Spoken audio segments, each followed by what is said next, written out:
Hey, good afternoon, everybody. It is July 31st, 2026, and we are going to read from Judges chapter 14 and Acts chapter 18. All right, so we're going to continue with the story of Samson. We just saw his birth. We saw that God, the angel of the Lord, which we said was a Christophany, a pre-carnate Christ, came and told Samson's parents, hey, he's going to be a Nazarite. So no wine, don't shave his hair. He's dedicated to me, Yahweh. All right, so he's been born. The Spirit is working with him, and then we're going to pick up the story again here in chapter 14. Now Samson went down to Timnah and saw a woman in Timnah of the daughters of the Philistines. So he went up and told his father and mother, saying, I have seen a woman in Timnah of the daughters of the Philistines. Now therefore get her for me as a wife. Then his father and mother said to him, Is there no woman among the daughters of your brethren or among all my people that you must go and get a wife from the uncircumcised Philistines? And Samson said to his father, Get her for me, for she pleases me well.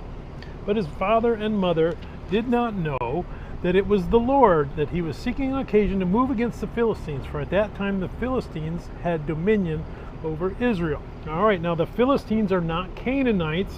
The prohibition against intermarriage was between Israel and the Canaanites, so technically this isn't violating that, although the parents do raise a, but shouldn't you be marrying an Israelite woman? And we see that, well, God is permitting it here because God has a bigger plan involved. Somewhat of that, God will permit an evil for a greater good, that kind of thing. So far, so good. All right, so verse 5. So Samson went down to Timnah with his father and mother, and he came to the vineyards of Timnah. Now to his surprise, a young lion came roaring against him. And the Spirit of the Lord came mightily upon him, and he tore the lion apart as one would have torn apart a young goat, though he had nothing in his hands. But he did not tell his father or his mother what he had done. Then he went down and he talked with the woman, and she pleased Samson well. After some time, when he returned to get her, he turned aside to see the carcass of the lion. And behold, a swarm of bees and honey were in the carcass of the lion. He took some of it in his hands, and he went along eating. When he came to his father and mother, he gave some of them, and they also ate. But he did not tell them that he had taken the honey out of the carcass of a lion. All right, now a Nazarite is not supposed to touch a dead body. Now the question is, does that mean a human dead body or any dead body? So a little gray area here, just like with taking a Philistine wife. And what we want to see is this isn't really a marriage, it's a betrothal, which legally had almost the same weight as a marriage, but it's not a consummated marriage. And we never see it get that far here.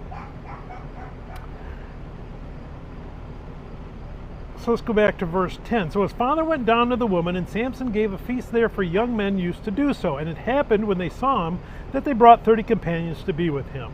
Instant friendships. Then Samson said to them, Let me pose a riddle to you. If you can correctly solve and explain it to me within the 7 days of the feast, then I will give you 30 linen garments and 30 changes of clothing. But if you cannot explain it to me, then you shall give me 30 linen garments and 30 changes of clothing. And they said to him, Pose your riddle, that we may hear it. So he said to them, Out of the eater came something to eat, and out of the strong came something sweet.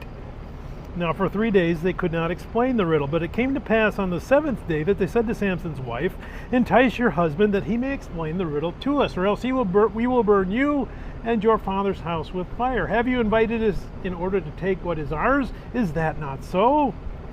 Then Samson's wife wept on him and said, You only hate me, you do not love me. You have posed a riddle to the sons of my people, but you have not explained it to me.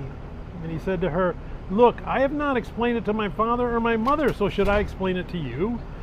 Now she had wept on him the 7 days while the feast lasted, and it happened on the 7th day that he told her because she pressed him so much. Then she explained the riddle to the sons of her people. So the men of the city said to him, On the 7th day before the sun went down, What is sweeter than honey, and what is stronger than a lion? And he said to them, If you had not plowed with my heifer, you would not have solved my riddle. Only one other person knew, and that was his betrothed. Now, a little bit of deceit going there. Now, is it actually sinful deceit? Again, we're in gray areas here. They threatened her, so she kind of had no choice, but she could have just gone to Samson and said, hey, you know what, they're threatening me. I need you to help me out here. but she's deceitful to him. Verse 19, then the Spirit of the Lord came upon him mightily, and he went down to Ashkelon, another Philistine city, and he killed 30 of their men, took their apparel, and gave the changes of clothing to those who had explained the riddle. So his anger was aroused, and he went back to his father's house, and Samson's wife was given to his companion, who had been his best man. So more gray area. So Samson leaves, and the father says, well, I don't know what's going to happen to him, and says, betrothal's over, she's going to marry somebody else.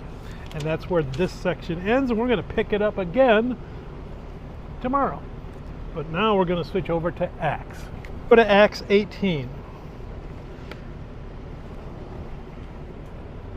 Paul, we just saw Paul in Athens, and we were kind of talking about, but what was he hoping to do there? And I suggested that he was really looking forward to a big confrontation between that Hellenistic pagan culture and Christ and the gospel. But when he gets to Athens, it's not what he expected. There's nothing really going on there anymore. Athens' heyday was a long time ago, and all that Hellenistic myths and history about it, it's gone. It's dead. It's a shell of itself. And he lays out the gospel, but no, everyone just kind of, all right. And we saw that they use that Luke writes that, hey, you know what? All they wanted to do was just sit around and argue with each other. They're not really trying to solve anything or learn anything. They just like to argue. So Paul's a little bit bummed out, I would imagine. He does make some recruits or some conversions to Christianity. But here we go, we'll pick it up in Acts 18. After these things, Paul departed from Athens and he went to Corinth. Now Corinth is on the opposite coast, on the western coast. Now Corinth was a big city at one time. Still was at this time here, but it was a major thoroughfare. It happens to be on a main north-south roadway, so it was great for business, and it had a port on either side of it. So for merchants, that's the great that you got to go to Corinth. That's like the crossroads of the Roman world at this time. Also had a very big military presence there. Also had ex-military there. When you were retired, you would go to Corinth. Now they usually talk about Corinth having a reputation for sin and anything goes. And that was true of Old Corinth. This is not Old Corinth that we're reading here. This is New Corinth. What do I mean? Well, when the Romans sacked Greece, they destroyed Corinth. They wiped it out completely. There was nothing left, and it remained a ruin for a very, very, very long time. About 150 years before our events, the Romans decide they're going to rebuild Corinth. It's just in too good a place to leave it as a waste. And they build a Roman city for Roman soldiers and Roman economy, but they put a Greek facade over everything. And I think that's what we see when Paul gets here, that he realizes, hey, you know what? This is where the Hellenistic pagan is. It's not Hellenistic at all, it's the Romans. And they're hiding behind the Greeks, and that's why they had such a great success. And if I can plant the gospel in Corinth, Roman soldiers, Roman merchants, Roman tourists, we don't have to keep doing these long journeys all around, going from this place to that place to spread the word like we see in our maps. The Romans will do it for us. The military goes everywhere. The merchants go everywhere. If I can plant Christianity in them, they'll help spread the word. And we see Paul's approach change, and he does something in Corinth that he didn't do anywhere else that we see here. He sticks around for a year and a half and makes sure that Corinth is thriving before he decides he's going to move on. And we're going to see that, I hope, when we read Acts 18. So after these things, Paul departed from Athens and he went to Corinth. And he found a certain Jew named Aquila, born in Pontus, who had recently come from Italy with his wife Priscilla, because Claudius had commanded all the Jews to depart from Rome, and he came to them. So we have Roman Jews. Claudius kicks them all out, and if you read some Roman historians, it was because there was rioting going on in Rome amongst the Jews. And the blame went to someone that they called Chrestus. Could have been Christos with a mistake, so I don't know. We do know there's a Roman church starting to form about now. And an interesting thing when we eventually get to reading Romans, since all the Jews get kicked out of the Roman church becomes more Gentile. And that's where we get Romans when we get to that letter. And speaking of letters, again, we said Paul changes his approach here in Corinth. He starts writing letters. Probably wrote Galatians, probably wrote 1st and 2nd Thessalonians while he's here in Corinth in this year and a half. Probably James, our book of James, is being circulated from the other direction. So they're starting to realize, hey, you know what? We kind of thought it was all going to end right now. Christ was coming back in our lifetime. That doesn't seem like it's going to happen. We need to start writing things down. We need to start having some scriptures. We need to start having bases of operation. We need to start working in the culture to get Christ out into the culture. Things like that start to happen here. Verse 3, so because he was of the same trade, he stayed with them and worked, for by occupation they were tent makers. And some people think maybe that was leather workers as well. So they're Aquila and Priscilla and Paul do the same kind of work. So they make a natural connection there. And he reasoned in the synagogue every Sabbath, and he persuaded both Jews and Greeks. So he's still going to the Jews first. When Silas and Timothy had come from Macedonia, Paul was compelled by the Spirit and testified to the Jews that Jesus is the Christ. But when they opposed him and blasphemed, he shook his garments and said to them, "Your blood be upon your own heads, I am clean. From now on, I will go to the Gentiles." So he gives them their chance. Hey, you know what? But right away now he says, okay, now I'm going to the Gentiles. I'm not going to try and persuade you anymore. You rejected it, Gentiles. Verse 7, and he departed from there, and he entered the house of a certain man named Justus, one who worshipped God, whose house was next door to the synagogue. Then Crispus, the ruler of the synagogue, believed on the Lord with all his household, and many of the Corinthians, hearing, believed and were baptized. So he's having great success with the Gentiles, and even some of the Jews are coming over to him now, especially the one that ran the synagogue. Verse 9, now the Lord spoke to Paul in the night by a vision. Do not be afraid, but speak, and do not keep silent. For I am with you, and no one will attack you to hurt you, for I have many people in this city. And he continued there 1 year and 6 months, teaching the word of God among them. So even the Holy Spirit says, stay here and get this church established.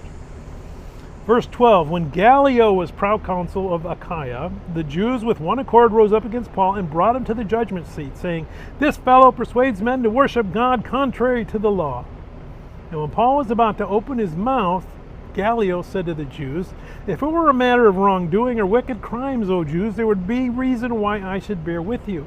But if it is a question of words and names in your own law, look to it for yourselves, for I do not want to be a judge of such matters. And he drove them from the judgment seat. Then all the Greeks took Sosthenes, the ruler of the synagogue, and beat him before the judgment seat. But Gallio took no notice of these things. So the Jews bring him before the Romans and accuse him of blaspheming God. And we see an interesting thing how the Romans dealt with the Jews and the Christians, which is that the Christians are really just Jews. So they say, hey, you know what, that's a matter between you guys. You work it out. I don't want to deal with it. As we continue along, we'll start to see them realize, especially when you get in Nero and the Roman fire, and then he realizes, hey, you know what? These Christians are different from Jews, and everybody hates them. So he starts to blame them. So that they're not making a distinction yet, but they're getting there. Verse 18, so Paul remained a good while. Then he took leave of the brethren, and he sailed for Syria, and Priscilla and Aquila were with him. So now he's 1.5 years is up, and he's going to go back to Jerusalem. He had his hair cut off at Caesarea, for he had taken a vow, and he came to Ephesus and left them there. But he himself entered the synagogue and reasoned with the Jews. Now this is just a brief visit. He's still not going into Asia. Ephesus would be the heart of the Asia. What Corinth is to Greece, Ephesus is to the Asian province. He's just going to stop there, goes to the synagogue, they argue a little bit, and then he leaves. Verse 20, when they asked him to stay a longer time with them, he did not consent, but took leave of them, saying, I must by all means keep this coming feast in Jerusalem, but I will return again to you, God willing. And he sailed from Ephesus. And when he had landed at Caesarea and gone up and greeted the church, he went down to Antioch. After he had spent some time there, he departed and went over the region of Galatia and Phrygia in order, strengthening all the disciples. And if you check that map, that second missionary journey of Paul, he's essentially going back the way he came. Verse 24, now a certain Jew named Apollos, born at Alexandria, an eloquent man and mighty in the scriptures, came to Ephesus. This man had been instructed in the way of the Lord, and being fervent in spirit, he spoke and taught accurately the things of the Lord, though he knew only the baptism of John. So he's a convert to Christianity, very Old Testament focused.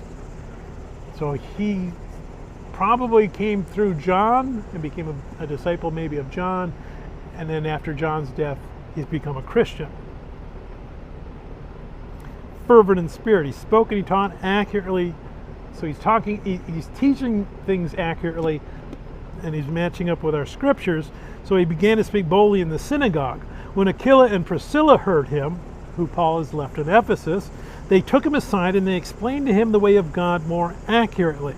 But he's still preaching John's baptism and not Christ's baptism. Temporary forgiveness of sins, not that permanent Holy Spirit indwelling forgiveness of sins. So that new believer gusto that you want to go spread the word, and it's like, okay, maybe you need to slow down a little bit and make sure you understand everything before you start preaching. His zealousness to spread the word was great, but his knowledge was a little lacking.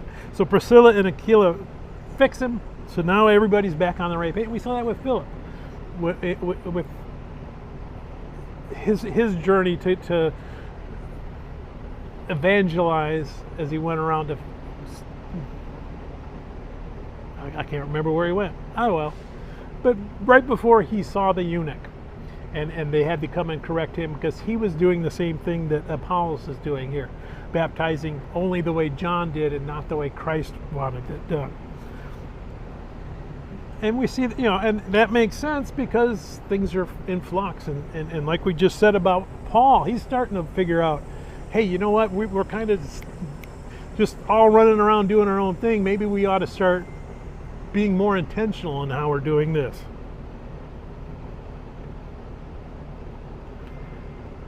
So Aquila and Priscilla heard him, they took him aside, they explained to him the way of God more accurately. And in verse 27, and when he desired to cross to Achaia, the brethren wrote, exhorting the disciples to receive him, and when he arrived, he greatly helped those who had believed through grace. He goes back to Corinth, and he becomes the leader of the Corinth church. And it's a very strong church. For he vigorously refuted the Jews publicly, showing them in the scriptures that Jesus is the Christ. So we're really starting to establish a church, a real Christian church, not just a bunch of itinerant preachers and little groups of people. We're starting to get scriptures written. We're starting to realize, hey, we need actual bases of operation, and we need it right in the heart of Roman culture, because that's how it's going to spread to the ends of the earth. We're going to get some more of that story tomorrow. Until then, may God bless the reading of His Word, and may God bless you. Bye.